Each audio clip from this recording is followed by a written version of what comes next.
Hey, y'all. Welcome to another fantastic episode of Gabfocus. Today, we're in for a treat. This is, I think, honestly, like probably the time to be thinking about marketing strategies and how to get more customers. I think this episode couldn't have come at a better time. But before we jump in, Melissa, how are you? How are things in Chattanooga? Fantastic. I'm super excited. And this is our, I guess, our Thanksgiving episode. So I am super thankful for all of the listeners. It's really cool statistics that you just showed earlier of how many just truly faithful listeners we have to Gab Focus. That's thank you guys, because you make this possible and you're why we're still here. So It's awesome. genuinely so special. Yeah. I mean, Yeah. honestly, they have special thanks for, of course, all of our guest speakers. Special thanks to you. Special thanks to the folks behind the scenes. We can't get to 66 episodes without a lot of help. Yeah. But honestly, man, special thanks to the Gap Focus super fans. And right before we started the live episode, we shout out some of the people who are in this room today. Mr. Chuggles, Andrew, Shannon, Stacy, Diane, Trish, Deb. CJ, Josie, Lee, Susie, Tom, y'all have been to at least 40 episodes of Gap Focus, which is a lot of episodes to come hang out with us. And we love you and we appreciate you. And that doesn't even count the ones that people are watching the recordings of. These are the live Yeah. episodes. So genuinely very special. But I don't want to take too much time away from the one and only Melissa Stiles. Welcome back to the Gap Focus stage. How you been, sister? Good. Thanks for having me. It's so exciting that you guys have had so many episodes and so many fans. It's so cool. It's Yeah. it's kind of crazy. It doesn't make any sense, honestly. 66 episodes, and that doesn't count the all day Gab Fest. So we've been, Melissa and I've been doing this and we got a whole new season planned for 2025. Yeah. We'll announce those details next month for next year. So just be ready for that. But no, you're no stranger to Gap Focus. You're no stranger to our ecosystem. We'll glad to have you back. But for the folks who don't, or maybe not have ever had a chance to meet you, what's your name? What do you do? And how long have you been in the storage business? Sure. Thanks again for having me. Melissa Stiles. I am the Chief Marketing Officer for Storage Asset Management.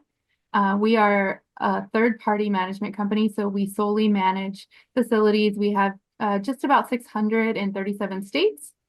And so I've been in the industry like 10 and a half years. That's incredible. You've done a Yeah. lot in 10 and a half years. Very proud of you. Thank you. Yeah. So 11 years in, what's your favorite thing about this industry? Well, I saw your post earlier this week, but definitely the people. I'm not going to disagree with that. I've met some really cool people. Tommy, Melissa, you two are two of them, and I'm grateful that I get to actually call my friends too. So Yeah. It's really cool. I mean, all of us have been in this about a decade now, a decade plus in the case of Melissa and both Melissas. Yeah. Yeah, like these people that we work with, give money to and take money from, we end up becoming friends and having dinners together and doing these kinds of things together. So it's really special. it It is. really is. Yeah. And it's cool how we cheerlead each other along too with, business development and promotions and things like that, where we see each other through all of those changes, and that's also a really special thing. It's So, yeah, it's really hard to explain to anyone outside of self-storage, like how yeah. collaborative everyone is and how friendly everyone is and how you could be having dinner with even your competitors, and it's Yeah. just a great environment. Yeah. Yeah. Even It's people great. who in self-storage is hard to explain to until you actually like get in the fold, right?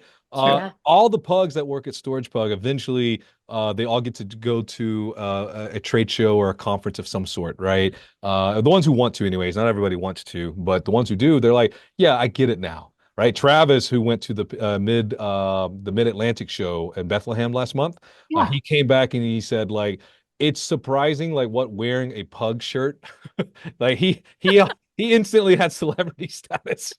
It Oh was how yeah. he felt, and it just like, and it's Yeah. not just because he works at storage, but I think it's just the embrace. I think the people just, yeah, it's just really kind of amazing.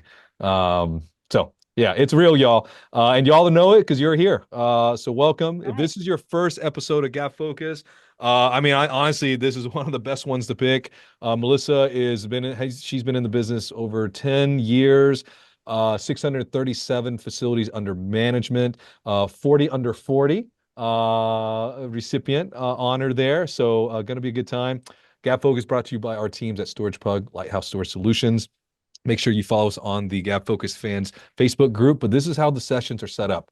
Melissa and I would go back and forth for about an hour. We're going to ask all the questions. We've got a bunch of incredible questions that is in our agenda today. But if you have your own questions, please hit that Q&A button, and we'd be happy to ask your question live in this episode. And today's agenda looks like this. We're going to talk about what does marketing look like? How do you audit it? What are some basic tactics?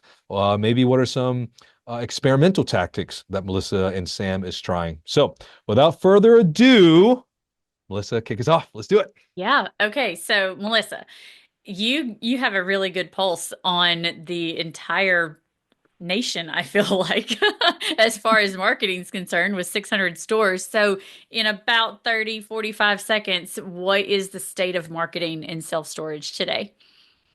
Yeah, it's been interesting, right? 'Cause over the years, it feel like marketing hasn't been spotlighted as much as it is right now, and I think that's due to the lower demand, and so you're trying to fight for every lead that you can. So it's definitely a digital first marketing strategy. You definitely have to have the other pieces, but it's really shifted towards ensuring that you have a good customer experience and it matches online, in person. Customers can do, and this is not really just for storage, but customers can do so much research about you. So they're seeing things about your facility before they even pick up the phone and call or even go to your website. So it's just ensuring that digitally you're attracting and posting the right image that you want to. Right. That's a great definition. I mean, yeah, I love that. I love the continuity of whatever you're putting online, whatever you're doing in person, the making online and in person work together, blending Right. that's special. So I guess, I mean, you've been doing this for a ton of years, tons of experience, and from, I know even though y'all have 637 facilities, some are small and some are big, right? So y'all run the gamut of like what the needs are, but how do you know when there's an issue and vice versa? How do you know when something's working? What's y'all's process over at Sam? Yeah, I think it comes down to leads, right? That's where and there's different pieces of the funnel, but what it really comes down to is leads. And so you start with leads, and maybe it's a declining occupancy, but if your leads are going declining, then you can start to dig in, right? Are you seeing less website traffic? Are you seeing less phone calls? And just starting to look at your channels that way. But I think you start with a funnel and try to narrow it down in the funnel. So if you're getting less rentals, but you're having more leads, then maybe it's a pricing issue. So definitely different pieces there to look at, but I think everything revolves around the number of leads, whether you're getting more or you're getting less, and then using that as a starting point. Are there particular marketing tools that you check first when things start to get slow? Like, Yeah, what's so your go-to? your go-to is like your website, right? Making sure that that conversion funnel is working how you want it to. So using your Google Analytics, are they going to the pages that they're supposed to be going to? Do you have a high bounce rate? So are they coming to your website and leaving right away? If you use a heat map, looking to see how much time they're spending, where they're spending, and just understanding that customer experience. That's the big one. But then you can start to look at it and dig into before they even get at your website too. So your Google business profile, is it accurate? Do you have the right phone number on there? So many times you can suggest a change on Google, and so someone can suggest a change and you miss it and you not have the right phone number, Yeah. or the website, or those kind of things. So looking at those pieces that make the customer journey is the good start to understanding where you are and what's happening. But like if you're looking at, I would say two things. It's your Google business profile on your website is where I would start. And ideally, you probably have some safeguards in place where you're checking those things continuously, not waiting on a problem. Like that should have constant eyes on it to make sure you aren't missing a one of those suggested changes that come through or a link that's suddenly dead. So, Yeah, yeah, there's tons of platforms that you can subscribe to, and even putting alerts onto your Google business profile, and making sure that you're getting them and checking them when you receive them. Hmm. That's awesome. I did this live in Hilton Head. This was, I guess, a little bit over a month ago. Spoke with an operator. He just bought his the facility maybe 3 or 6 months. You know, it's not a new facility, but it's new to him. And he was like, "Hey, like, what should I do about my marketing?" And I did. I mean, honestly, Melissa, your advice was spot on. I said, "Let's Google you." So we pulled it up, and it said, "Have you ever clicked this call button? Have you ever actually called yourself from what?" And it was the old owner's phone number. So for Yeah. 3 to 6 months, he had been getting potential leads that are calling someone else who has Mhm. no more, who has no incentive to send them to the facility, right? And so, yeah, something as basic as, do you have the right phone number? Is your website Yeah. correct on your Google Business? That's such a great place to start. And it sounds so basic, but that's such good advice. And for everyone in this room, do that right now. Google yourself and don't just look at the phone number, just actually hit the call button, and Yeah. make sure that it's dialing the phone that it's supposed to. Yeah. Brilliant advice. So I mean, along this line, so I see Catherine posted a question. I'll go ahead and ask it. Catherine, thank you for posting these questions, by the way. But her second question is like, how do you measure and track effectiveness of your marketing strategies? So, Melissa, you talked about Google Analytics a little bit there. Can you expand on that a little bit? Yeah, marketing is often interesting to track, right? It's not something that's so black and white, but what you can do is really put in mechanisms in place. So if you're doing a campaign, for instance, and again, it can be all over the place, but if you're doing a campaign using a code or using a link that tracks into your analytics to allow you to see what traffic is coming to your website from that, or if they're using a special code, is that code being used then? So there's definitely different touch points. You can go really technical into making sure your tag manager set up too in Google as well, and the attribution is correct. But I really think what it comes down to is ensuring whatever you launch, you think about how you're going to track it. And then once you track it, understanding, okay, what is the ROI? Some of it might be brand awareness, which is hard to track ROI, quite frankly, because you need touch points and you need to make your customers aware that your brand's there, especially if you're in a lease up and you're new, that might be your goal. So defining what your goal is and then looking at the return on investment. So, we look at our average ROI across all of our channels is about $25. So for every dollar that we spend in marketing, we get $25 in return. And then we'll use that sort of as a benchmark uh, going forward on different initiatives. That's So, cool. Yeah, go ahead. yeah, well, I was just, you're talking about tracking, and that's obviously you want to make sure that your marketing is doing what it's supposed to be doing. And I think so many times we don't actually target the right customer, or we don't know who we're True, supposed to target, and true. we end up just like blanketing a marketing effort out to the whole world and just hoping something lands. So, how do you determine who that target customer actually is, so that you know you're actually, because you Yeah. might be on the right path of something and your results aren't coming back as good because you're actually targeting the wrong person. So how do you determine your target person? Yeah, that's a great question, Melissa. In storage, we had generalizations, right? That we know most people come from 3 to 5 miles away. They're Hmm. moving. We have those generalizations. So it's starting with that, but then looking at each facility. So when you start to look at it, is there if you're in an urban market, your customer base might be coming from a 1 mile or even a half-mile radius around. And so you want to spend all of your marketing dollars in that. If you're in a rural market, it might be up to 20 miles. And often, especially if you have parking, we do often see them come from greater than 20 miles away as well.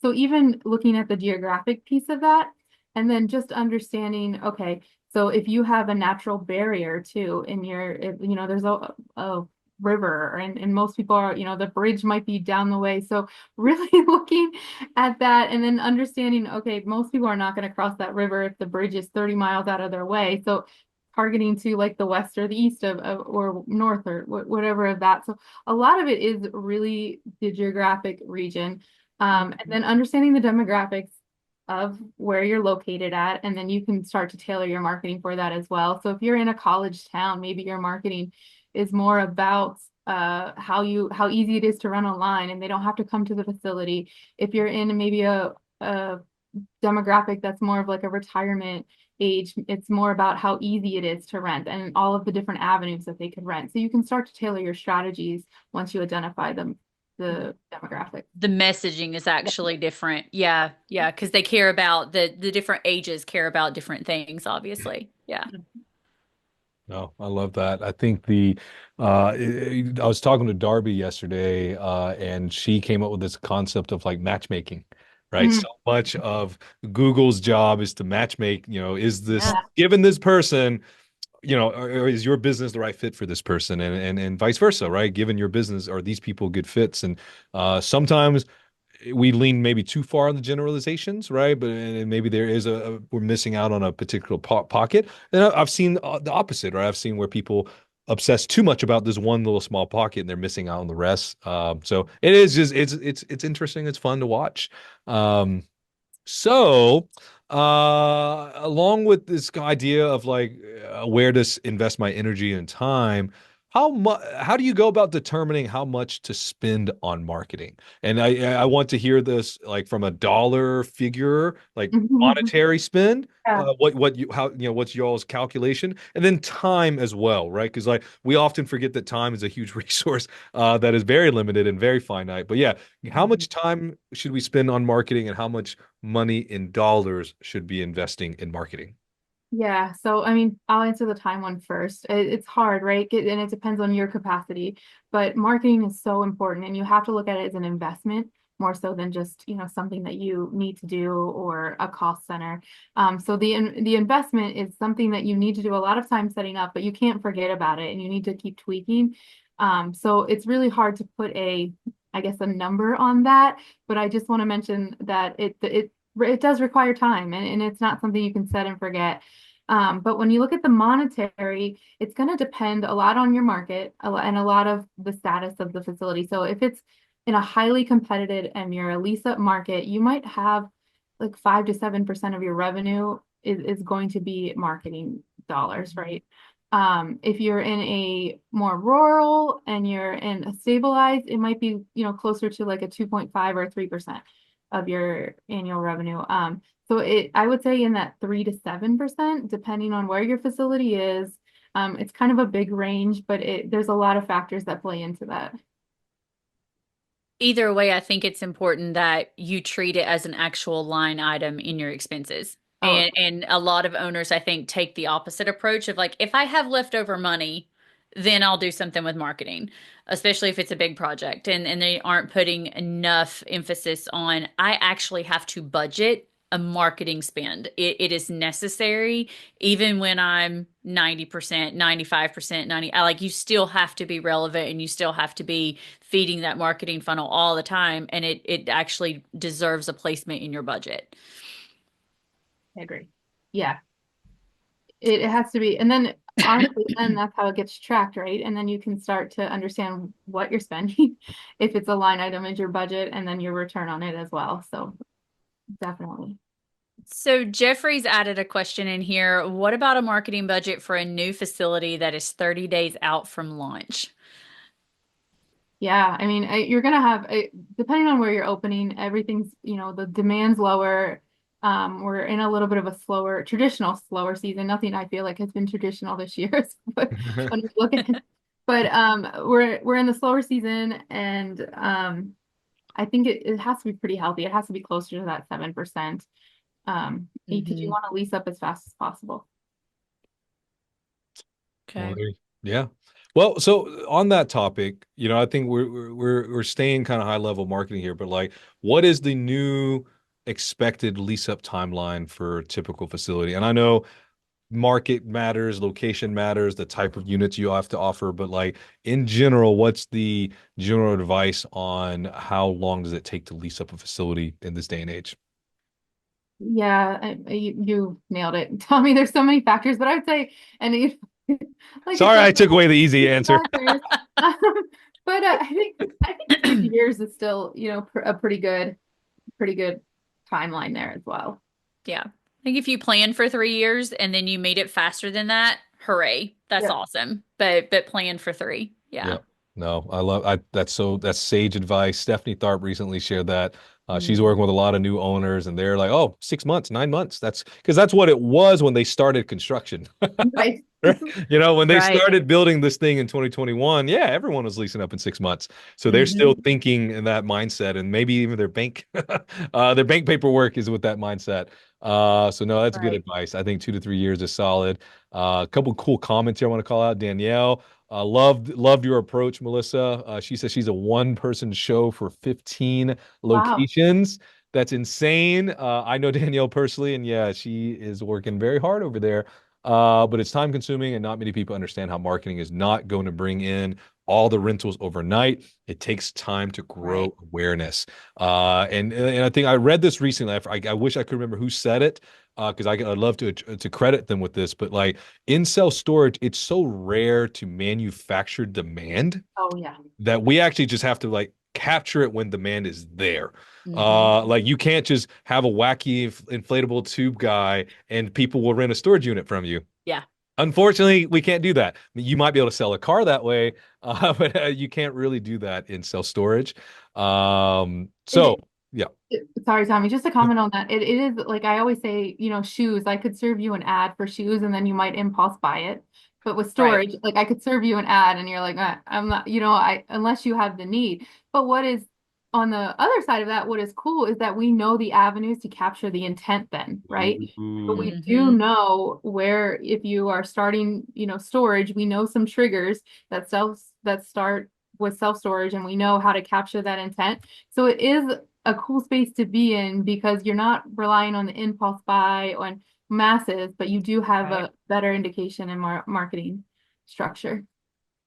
I love that. No, that's yeah, that's another I guess antithesis, right? It's no, we're not selling shoes or scarves or purses. Uh, no, this is great. So, I'm seeing some great questions here. I'd love to get to some of those in a minute. I've got one Yeah. more question before we dive into some of the live Q&A. So, while we're wrapping up kind of the auditing part of this, what has made 2024 marketing different than maybe the previous years and maybe like in your 10 years in self-storage even, right? So can you compare what this year looked like compared to, let's say, 2022 and then compare to maybe 2017? Yeah, I saw some comments in the chat about this too. I mean, I feel like 2024 was tough, right? And a lot of emphasis on marketing because the demand's lower. So you need to capture as much of that demand as possible. Mm. We spent a lot of time ensuring that the customer experience and auditing our marketing, running even technical SEO audits on all of our websites more regularly, looking at uh, does the website actually flow correctly? Does the signage at the property make sense? And really counting on the basic marketing and ensuring it is capturing as much as we can. So I feel like the word for 2024 might be tough. Um, but it's been exciting because we've also tried new things too, because we talked about like moving is a big um indication of or big user of storage, right? So we've looked at some other places that maybe have been taking over as far as leading uses of storage as well. So Hmm. Yeah, we've had to go elsewhere to kind of find that demand need. It's not coming to us as easily as it used to. So yeah, hopefully things change in 2025 and we start seeing some of those movings in the housing market and that will definitely bring some relief, I think. So I so will. Tommy, go Oh, ahead. sorry. I'm sorry. No. I'm sorry. Just to kind of, I will say like spend's been higher, right? Because demand's down, and so I see there's a lot of chatter about REITs, too, and REITs are spending an Mhm. incredible amount of money on digital. So a lot of the focus too has been back to the local community. So differentiating yourself and making sure, you're doing those like grassroots marketing. I think during Yes. COVID, we moved a lot to digital first because that was the nature. And so getting back into those grassroots marketing has also been a focus as well. Preach. No, I think that is really truly the differentiator, right? Because the extra space and the other REITs I'm calling extra specifically here, they're not doing community driven events. Right. That's not their playbook because frankly they don't need that playbook. Right? They can dump a lot of their efforts into digital and other other avenues. So, I love that you said that. So Melissa, which question should we ask next from the live Q&A? Gosh, So many to choose from. I know, I know. I do want to say I love Thomas's comment that he just made that we love being in the same market as the REITs because we beat them hands down in customer service and people get fed up with the pricing games that they're playing and you can deliver customer service in a way that no one else can. So you really do one thing that you can really market is you're locally operated, you're locally owned. Like Love that. play into that in your grassroots marketing because local customers they want to know that because there's been a big push in the last decade of keep your dollars in your community and use those local stores and groups so you got to let people know that hey, I'm different from the green doors or the orange doors, and if you let them know that that's a really easy thing to market, so it is generally well received. So um let's see. Okay, you mentioned SEO a minute ago. So let's go to Corey's question. How much are you investing in SEO versus paid? Yeah, that's tough. Because of the space that paid is taken up on mobile, it's definitely have shifted more towards the paid this year. But and again, it depends on your market. If you're in a rural market, that you have less competitors doing paid, so like really concentrating on your content, making sure all your technical SEO is correct is going to be important across all of them. But if you're in a market where it's a lot of paid advertising, your budget's probably going to shift more towards paid advertising just to make sure you're in that screen space, especially on a mobile device. And for those that maybe are new to the digital Yeah. marketing world, can you kind of explain the difference between SEO and Oh yeah, I'm paid? sorry. So yeah, no, that's Yeah. fine. Just let's just dig into that So just a little bit. yeah, so SEO and Tommy's probably more equipped at it. It's saying this more eloquently than I am, but that's really everything that you're doing to make sure you show up for relative keywords. So, if you're in Chattanooga, like Melissa is, storage units Chattanooga, Tennessee is what you want to show up for. So you're optimizing your site around that with content, with your technical tags and images and those kind of things on your website, but then also your blog and your content as well. And also we talked about your Google business, making sure all your listings are correct as well and taking you to, storage units Chattanooga. And then the paid is where you're actually paying Google to show up in that sponsored space um, on there. And so again, it's the same concept, it's the same keywords, it's just that you're paying for that space. And so obviously the SEO is it's more organic Yes. and it's really reliant on the content that you are feeding to Google in all the different areas. And that does take time. I think someone commented earlier that, you have to remember that this stuff is not all your marketing things aren't just going to happen overnight. And look, I threw this ad out here and I got 25 rentals and I'm good to go and everything is perfect now. Marketing takes time. And Tommy, I'm sure you have this conversation with your customers all the time of just because I made a change last week doesn't mean, the doors are just going to be spinning. So, yeah, marketing is like a crock pot. So, I think yeah, it isn't like let's change it today and then we'll immediately see Yeah. results, right? And then sometimes Mhm. like, and I think this is frustrating for owners, and I feel this. I feel that for them, right? Sometimes there's not a black or white answer. I think Melissa, you touched on this, right? Like sometimes we are pontificating. Sometimes we are making an educated guess, yeah. right? And Yeah. sometimes, like for example, I talked to an operator in September. They had zero rentals from the website, right? In October, they had 15. So it's like, right? Doesn't mean Yeah. that we should burn everything down and start over because had we done that, they would have missed out on those 15 in October, right? And I Right. think like it's hard. And I feel for owners who are not like, I don't say involved, but many owners and operators that we work with, they don't want to do anything with this.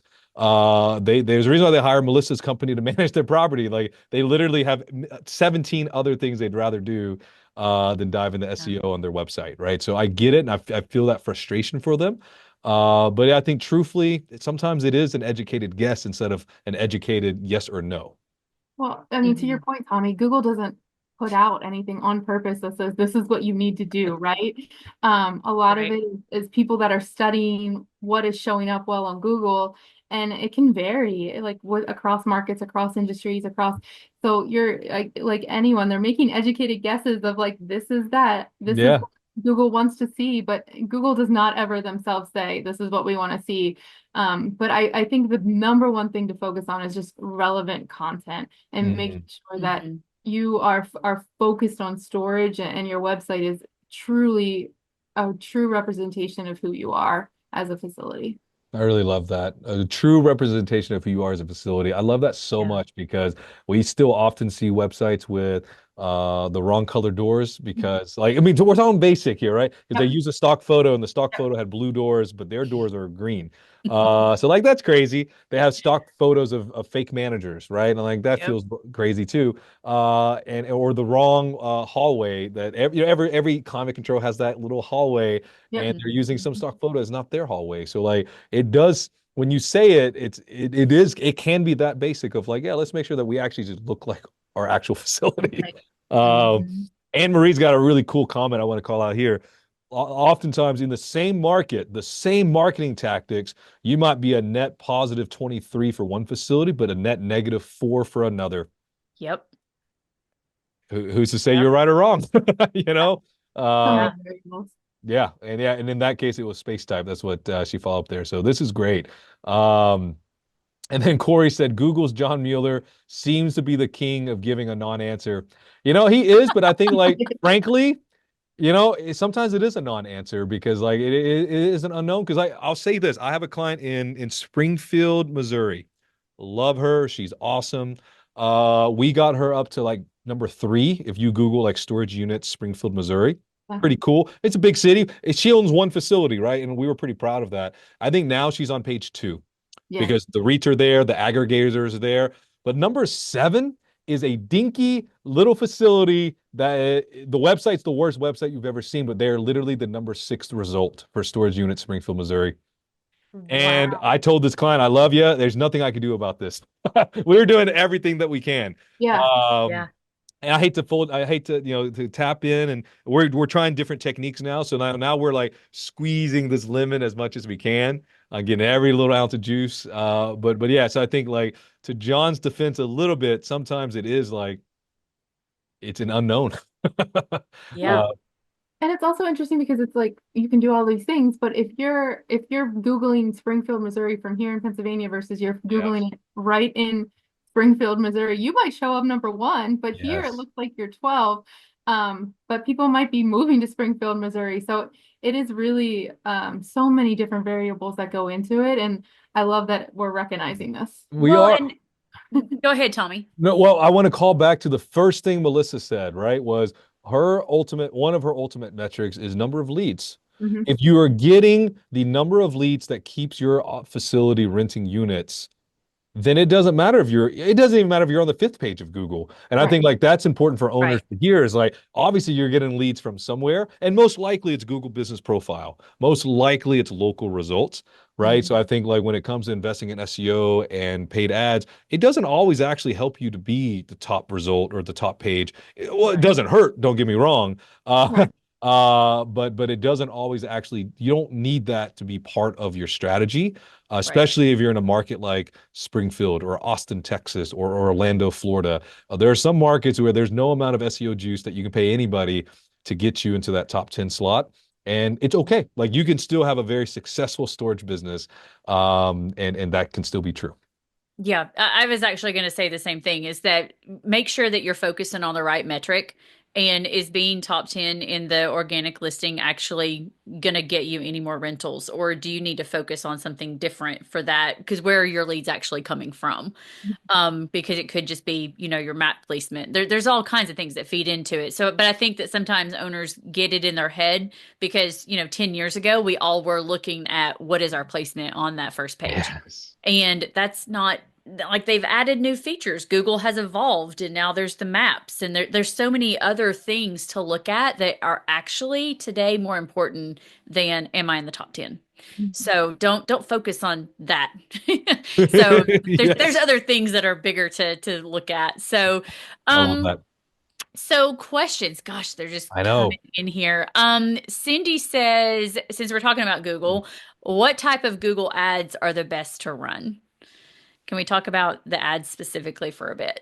Yeah, I mean, first of all, make sure your target market's set up correctly and you're targeting people within your geographic realm and who you want to rent at your facility. But I really think the best ones now are ones that mention your starting rate is $0 or your starting rate's $10. We're seeing that in search engine results too, but definitely in the ads. People are very price conscious right now when they're Mhm. shopping. So the more information you can give them in the ad about the pricing, I think the better, and you'll get a better click-through rate. I Okay. like that. So we're y'all care if I share my screen because we're seeing some Yeah. very similar results. And so one thing that some of our operators strategy that they're trying is exactly what Melissa said is they're inserting pricing and promo info in the headlines. So this is an organic result actually, but they're also including it in their ads results too. And I think this is just grabbing that kind of shopper, the person who's either more budget conscious or just wants to like get into it right now. And so we are seeing a little bit more higher click-through rate. All that means Okay. is more people are clicking on the ad when they see it. Yes. And it is interesting. That wasn't always the case.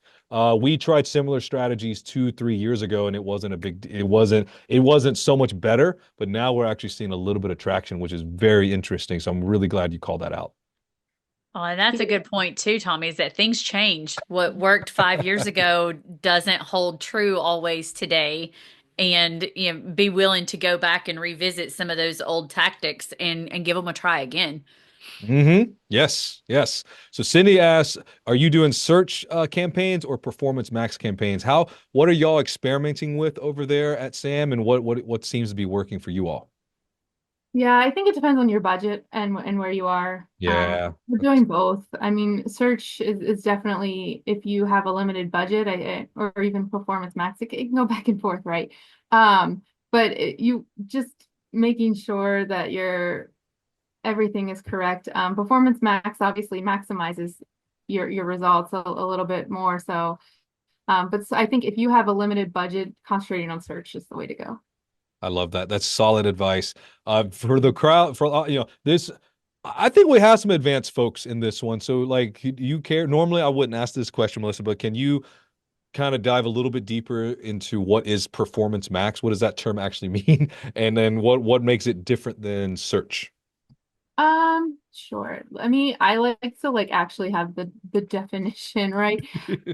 But your Performance Max is goal based, right? So it's like your goal is conversions, and so you're bidding on that versus and Tommy, you probably can correct me here, but versus search, it's more about impressions and showing up in that space. It is, yeah. So Performance Max right now, how we see it at Storage Pug, and frankly, more than half of our clients don't run ads. So we have exposure to Google Ads, but the vast majority rely on Google Business and organic and Chef's Kiss, and they rent units. But for the Yeah. ones who do, I would say less than 10% are doing Performance Max right now. Performance Max is kind of like what I would call like a black box.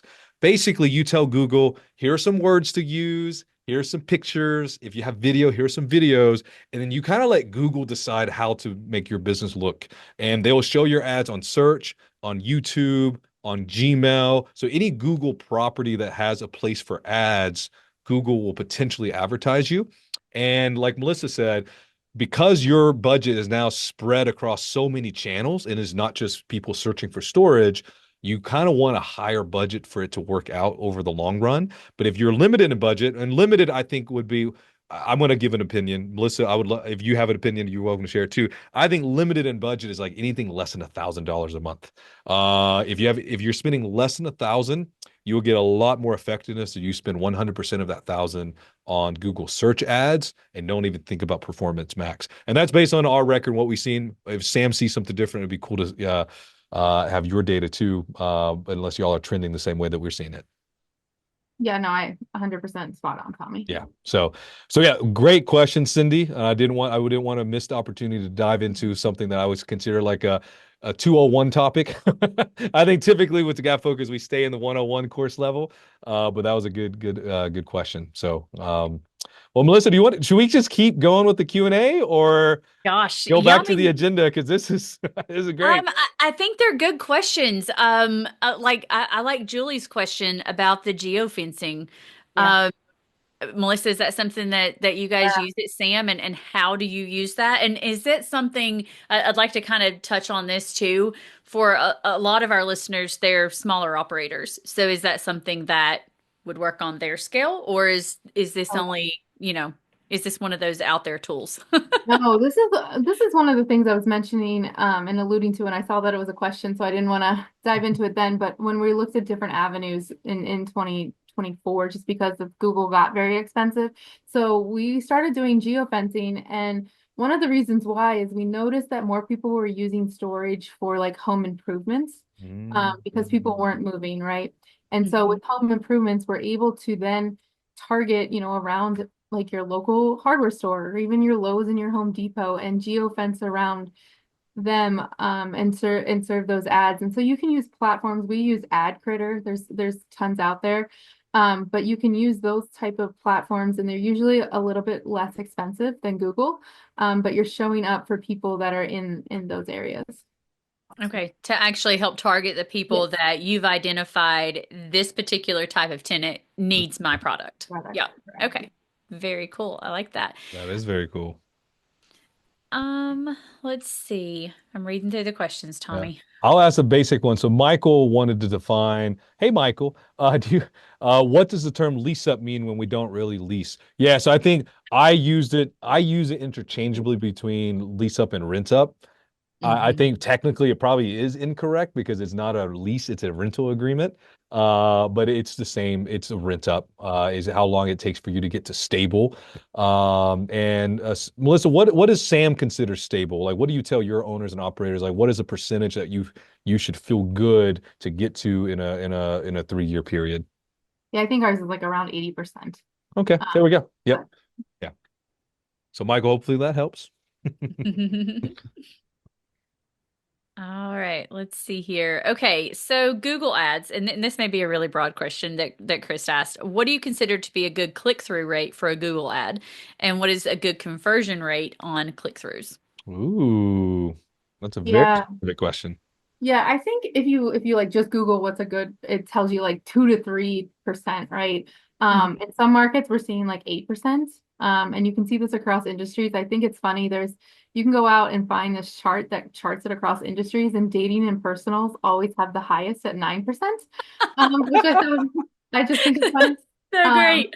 but and so there's no usually a self-storage category, so we use like retail or real estate depending on what it is.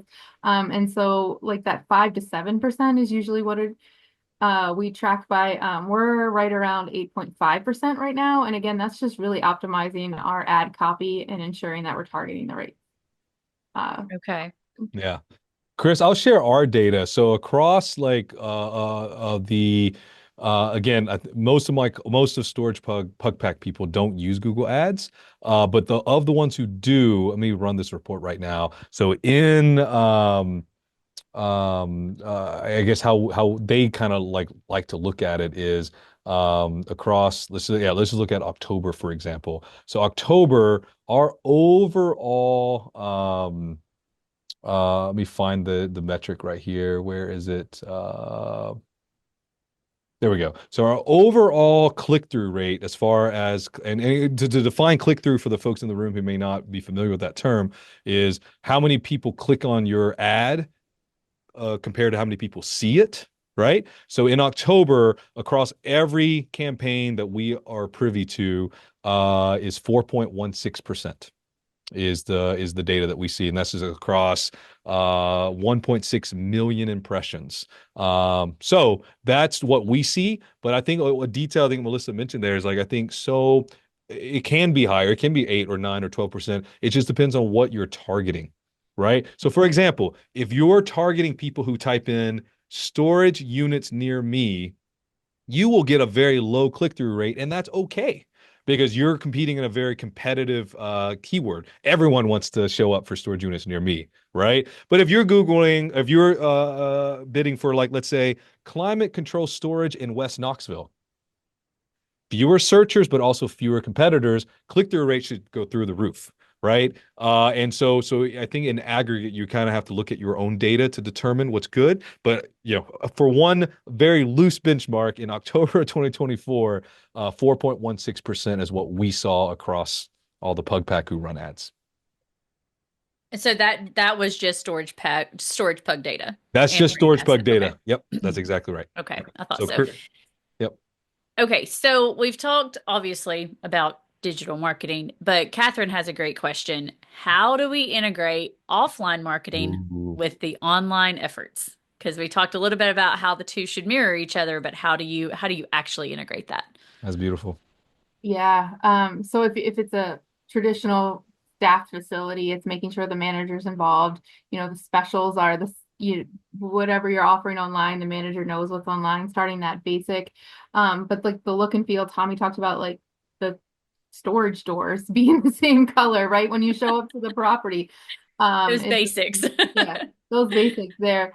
But I think like the look and feel of your website should match like the look and feel of your office as well. So when they pull up, the logo's there. They have that same customer experience that they had online when they enter your office. But then it's like the community, and I saw someone asked about banners. If you have visibility and traffic, making sure you have banners there. And again, like what we're seeing is people are conscious. So your call to actions should be around whatever specials that you have. Okay, I gotta ask this follow-up. Catherine's just killing it with questions I here. love this girl. This is so good. What partnerships or community involvement can we leverage in our online? Yeah, no, great question. I mean, really, we always just said realtors, your traditional ones around moving. So moving companies, apartment leasing. What we started to see as there's less people moving, there's more divorces. So lawyers are a good one to Yeah, partner with, right? We've also seen good partnerships within funeral homes. So offering something like non-branded that they can give to the family and saying, it's like our deepest sympathies are with you. Please enjoy 1 month of free storage, and just a card. It doesn't have to have a big logo on it, but just something small. So I think really what it is thinking about, okay, what are the new reasons people need storage, and then partnering with them. On a more positive note, we see a lot more people storing like their gear for like kayaking or their outdoor gear. So then partnering with the stores that sell that say, there might be people that come in there want to buy a kayak, but they're like, well, I don't have any place to put it. And I can say, oh, we have this great partnership with the self-storage facility down the street. Here's 1 month free where you can store your kayak when you're not using it. right, So right. really just thinking about those pieces and building those relationships. And that really just goes back to knowing your community and what the people of your community are involved in and what's important to them, and kind of using that to guide you Yeah. in what you would want to showcase and Yeah. highlight. That's awesome. I would talk to a new owner. She and her husband, they're almost retired. They just decided to start a storage business in Texas and need a lot of help. And she said that they specialize in RV storage and RV parking. So they did a local RV and car show and they sponsored it and it was part of it, right? Like they may get maybe one rental out of that, but that rental will more than pay for the sponsorship. And in the long term, it's just brand awareness. And so I think that's pretty sweet. I talked to another group who bought, and I thought this was a really cool marriage of all the different things that Melissa's talked about, the referrals, the treating your customers well, the online, the offline. This operator bought gift cards to all the local restaurants in their area and gave Nice. those gift cards as referral bonuses for tenants who referred them. And then they would post it on social media. So it was like they tied all of these things together. And I thought that was so smart. Love it. I don't know where they heard it from, but Yeah. y'all heard it here first. And I thought that was so smart. And I'd never heard that before. And I More think like, personal than an Amazon card or just wait, a yeah. $50 check. And you're That's literally putting your great. money where your mouth is. If like, hey, we're Yeah. local and we support local. So that's what they did. They went to the local sandwich shop, the local Italian shop, a local I pizza love joint. it. And I was like, dude. Like, I don't know where they got the advice from, but I thought Yeah, it was cool. So, we also had great success doing that where like if you rent in the month of November, you can be registered for a gift card too. And we've done it for like a local business as well instead of doing or like local tickets to like the baseball, or Mhm. football team or whatever that's very localized as well. So I think to your point, Tommy and Melissa's point of knowing your audience and then setting it up so that those incentives match. well, there Yeah. you go. Yeah. Cindy asked us to repeat that about the gift cards. And Cindy, it was for referral programs. Instead of just offering, the generic Amazon $50 gift card, they bought gift cards to local restaurants in town. And that's what they gave out as the referral gift. So it kind of feeds back to that, supporting the local businesses. That is genius. Oh So my goodness. genius. Yeah, and then Cindy, they tied that to a social media post that Mhm. tags the local restaurant. Yep. And yeah, it just all it's a brilliant idea. So I'm sure it's probably some intern who's like, hey, let's try this thing. And I love, what I mean, I love that energy. Mhm. So very special. Cross promotion and making people feel good. And again, supporting the local economy is beautiful. So we got a few more minutes. Melissa, you have more energy for some more Yeah, let's yeah? do it. Okay. So uh talk to us a little bit about social media, right? At the beginning, right in lobby talk, Yeah. we talked about there's one person who posts this on TikTok and whatnot. I think Catherine, that might have been you. But talk to us about different social media channels that Sam is experimenting with and tell us what's working, what's not working. Yeah, anything you can share, I think will be helpful because I think most people in this audience are not leveraging social media. I don't want to generalize everybody in the audience, but I think most of us are not doing a great job with social media, and that's probably okay. Like we already talked about. You can't sell storage the way you can sell me shoes. Right. But that said, Sam is one of the better operators that we've seen with social media. So, anyways, tell us what y'all are doing, what's working, what's not working. Yeah, well, thank you for that. There's a couple avenues for social media, right? You have your organic content that you're just posting, and what we found works well in getting engagement, so getting people to like, share the post is allowing our managers. We have a program in place where they're posting localized content. So what's going on in the facility? Are they partnering with a local charity? Do they have these referral programs? So really having that localized picture, photo, or video content. I will preface that everything goes through a system where it has to be approved before it gets posted, so it matches our brand standards and is professional appearance of our facility. But those have worked really well for that organic reach. I saw someone in the comments has had great success on the paid media and in different areas, and I agree. We've seen some facilities where we've had direct rentals. I think maybe like 5 or 6 years ago, Facebook was really cool with their data that you could target, the real self-storage person. So they've looked up a realtor, they looked up that. Well, with all of the data privacy pieces, that was taken away, and it's been really hard to get those direct rentals. But over the last, I would say, 3, 4 months, we've seen more rentals coming through Facebook. And I think again, it's just the Google market is very competitive. So you're able to move there and be a differentiator in some areas. And then the other piece that we're using, so we use Facebook and Instagram for those, and that's been good. But the other piece that we've been really successful at is influencers.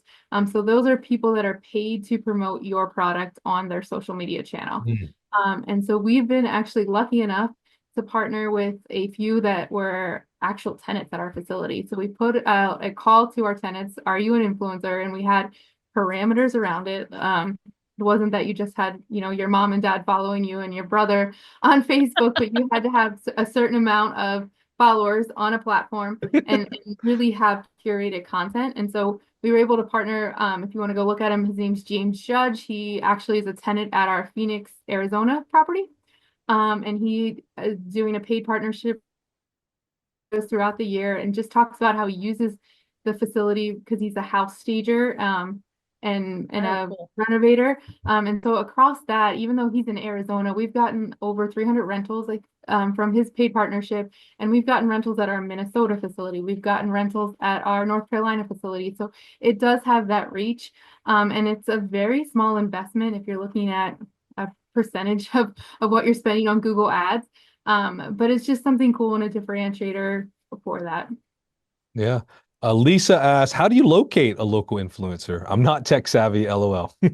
Oh yeah. So I mean, for us, we just again put an email blast out to our tenants and had some criteria around it and said, are you an influencer? There are databases that you can go and look up influencers, and we've tried some of those. And honestly, we've gotten maybe like incremental rentals from it, but our most successful campaigns are actual users. We had another uh person who was a vintage clothes dealer that rents at our facility as well, and she has a huge TikTok following too. And so we were able to do that.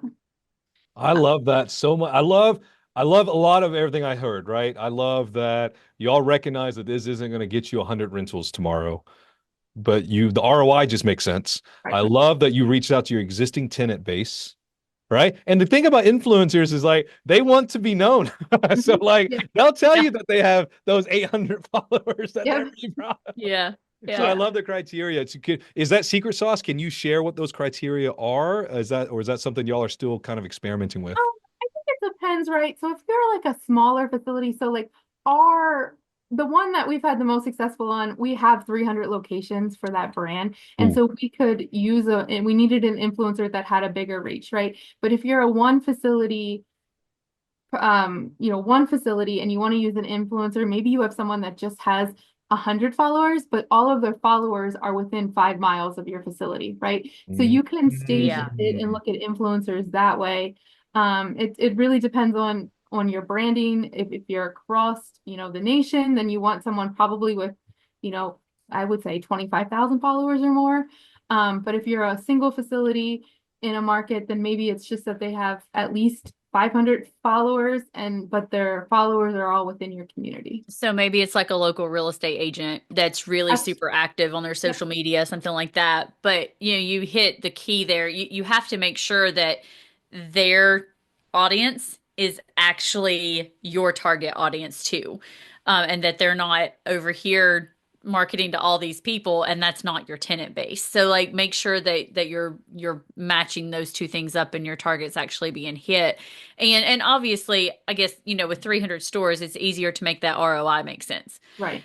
Yeah, because you're able to spend more to get that benefit for 300 stores. So all of these things that I think that we've talked about today, every one of them can be used for a single operator. It just may need to be like really scaled down. Down or Yeah. scaled up, yeah, depending on what your Yeah. goals are.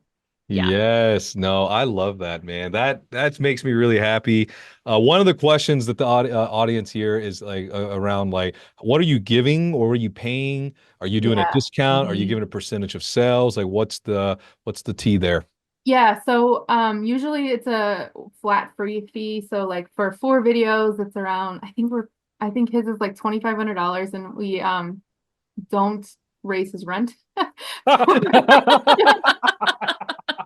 Is the agreement for the That one that fifth we've done that video will be bad if you are like Yeah. actually ignore the first 4 videos. They just jacked up my rents. I'm yeah. out. Oh So there's like gosh. some trade-offs there, right?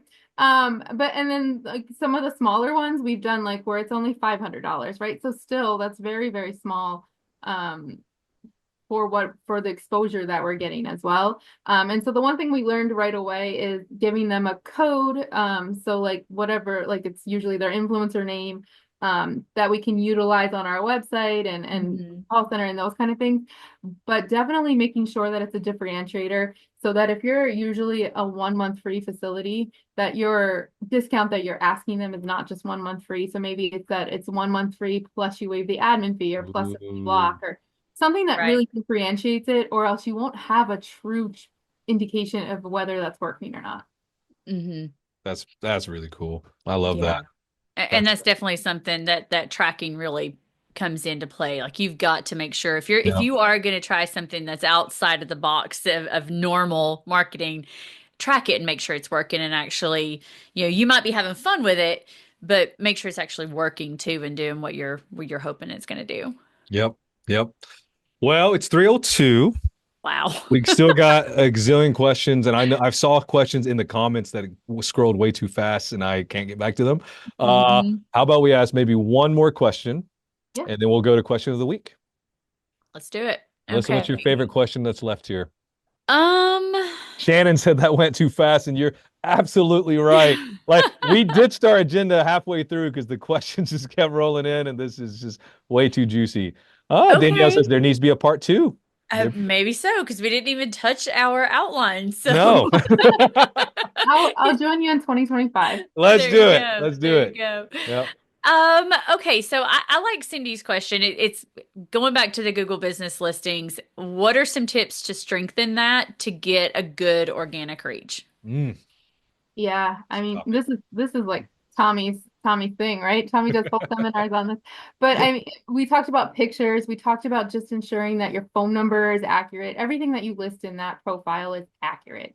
And I would say like if you have the one thing that I've seen that we haven't talked about is when you hit go to directions, making sure that the pin is actually where your facility is something that you can audit and check. But just the accuracy on that profile and making sure that you're utilizing it to its fullest potential with good pictures and things. And I see Tommy's excited to jump in. No, no, I think like this is the thing, right? It's so Cindy, it's so basic, like Melissa said, right? Your phone number, your web address stuff, your access hours, your gate hours. Something as simple as like make like ask yourself, do I like the first picture that I see when I find my profile? Yes. Right? Like it can be that simple. There are many facilities where the first picture you see is like the plot of land that was there before the, you know what I mean? Or And it's the so picture of a dumpster that the tenant loaded because they're mad at you and they took a picture of an overflowing dumpster and that's actually the first picture you see on Google. So, yeah. Yes, exactly. So, Cindy, I love that you asked that. Looks like you're with a group called Curio, which is sounds like y'all do some really cool work. So yeah, I think Cindy, I think that's a big deal. Is like when you land, when you first see it, do you like what you see? And I think just ask yourself that, like objectively. And if you are too close to the source and you can't be objective because it's your baby and your baby is awesome, ask your mom, ask your dad, ask your grandpa, do you like what I see? Right. And I think that ultimately is the end of the day, what matters most. And then Kelsey asks, how do you get that stupid location picture off? You can't, what you can do though is drown it. Yeah. Yep. Upload 50 pictures. At a talk, I think Melissa, you were in the audience when I gave this talk. This was probably 5 years ago. I gave this flippant advice that you should upload a picture every week, Yep. right? Because it added up to 52, and that was why it was convenient, right? The idea is like there's not a magic number. It wasn't a specific number. It's just like the more the better. Because the effect that you want to create is the customer's on their little phone, my little post-it note here, and they're scrolling. And that's Yep. the effect that you want to create. Yep. You don't want the effect where they click on your picture and that's the only picture. Right. Right. And so who asked that question? I think it was Kelsey. Yeah. So you Kelsey. can't get rid of the picture that Google uploaded for you, the little street view, but you can drown it out by uploading 50 of your own pictures that are awesome. Yep. So there you go. I'm going to put a link to our photography guide in the chat here in a minute that shows you exactly what pictures to take. And I want to give a shout out to Josh Huff, Lighthouse Storage Solutions. He can actually go take those photos for you if you don't want to. You do it yourself. Yes, you can. Yes, he can. All right. So, question of the week. Shout out Garrett. What do you feel is the most underutilized marketing tactic in all of self-storage? What's the most underutilized tool in our tool belt? There are so many, but if you heard me before, I won't get off my soapbox about reviews. Um, asking for reviews is super important. Not only that's how you show up is relevant, consistent reviews flowing in, and just making sure that you're having that program where you give them a space to ask. But it's also the consumer behavior is 50% of people have never used storage before. So you need to understand that. And just like if you were going to a restaurant, people want to read what other people think about it. And it's like really the new word of mouth, right? They're reading those before they even call you or go to your website. And then the other piece of that and why I think it's underutilized is because you can use them to improve. So when you get a negative review, it can like hurt, right? But it's really something that you can use to improve your facility. So if it's about that there's something broke on your website or the customer service or We use it to look at month over month data.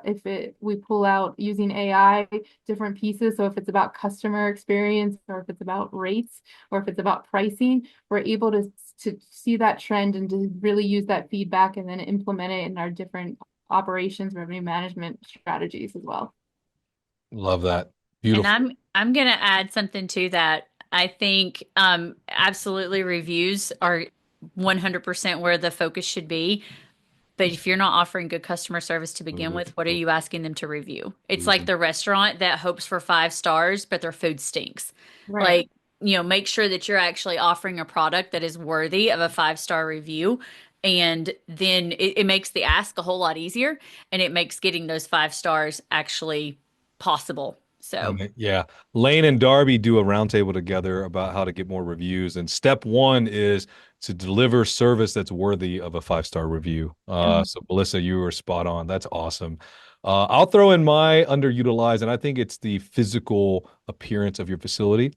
I think that's probably an underutilized tactic. The operators who care about their lawn and their landscaping and their signage doesn't have mold on it, you know what I mean? Those shout out Lee Creech, love you.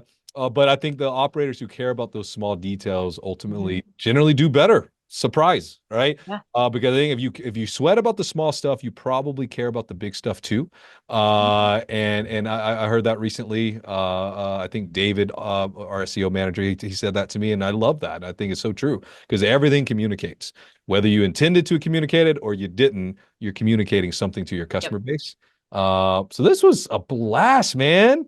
Uh, like this is probably the most hype the chat has ever been, No, Melissa. So thank you for being a part of that. thank you. So. Thanks so much. We'll close up here and let's talk about how do people find you if you wanted them to find you, first of all. Yeah, Yeah, please how find do me. you how do you want them to find you and get in touch with you if they have more questions? Yeah, I mean, anyway, I mean, LinkedIn, if you go to the storage asset site, like the info at storage asset comes to me too, but my email's just mstiles@storageasset.com as well. You can find me on LinkedIn, anywhere around as well. Feel free to reach out. And Tommy's gonna Google and see if this works. Yeah, so Melissa, you're a published author on Inside Self Storage, so you probably got many an article there that talks about cool stuff. And yeah, here you are on LinkedIn. So Yeah, I'll put this link in the chat. thanks, So Tommy. thank you, of course, and so be expected to get lots of messages. Uh, this episode, along with every episode, is available on podcasts wherever you listen to them. Also available on storagepug.com/resources and our brand new YouTube channel. So all the episodes will also be available on YouTube. So Lee Creech, look at all your beautiful faces here. And then Love it. Scott Zucker's face will be popping up here shortly as well. So they're available on our YouTube channel, on Spotify, on Apple Podcasts. So lots of fun there. Our next session is everything we've learned about in 2024. I'm waiting on for the final guest that we have on, but I just saw this morning Jane Sauls gave us a thumbs up. So we'll get to celebrate 2024 with Jane. And I think we're going to try to get 2 other people. I'm waiting on the official confirmation. Garrett might know already. But it's happening December 19th, which is, I know, the week before Christmas. It's going to be a blast. It's going to be oh, yeah, here we go. Alexis from Stop and Go and Matthew Roberts out in Georgia. They're joining us. They're huge Gabfocus fans Nice. as well. I think their combined Gabfocus attendance is probably over 60. So incredible. So in this episode, we're going to be giving away some prizes, just as we normally do end of year stuff. And if you think of stuff that you want to hear or ask or talk about, get in touch with us before then. If you have ideas for 2025, I saw one in passing. Someone wanted a session on Google Analytics. I think that's probably we can do 4 hours on Google Analytics, and that could be a true 201, 301 course. Yeah. I think that'll be a big blast. But anyways, come to this session. It's going to be a party. It's going to be a good time to celebrate the end of the year, and we'll announce some big 2025 news. But from Melissa and me, thank you, y'all. Very Yeah. grateful that I get to do this. Our 66th episode to celebrate with Melissa Stiles from Sam is really an honor and such a joy. Thank you, Yeah. y'all. And guys, remember too on the podcast that Josh and I drop weekly podcasts in addition to the Gabfocus that rolls out each month. All the other weeks have extra special sessions as well. So Yeah, they mostly there. did one on Highlight the Obvious, which is a really fun one related to a lot of stuff that we talked about here today. I'll Yeah. put a link to it on Apple Podcasts. Okay. All right, friends, have a great Thanksgiving and put up those Christmas trees. See y'all later. Yeah. Thanks, Melissa. Thank Melissa. you.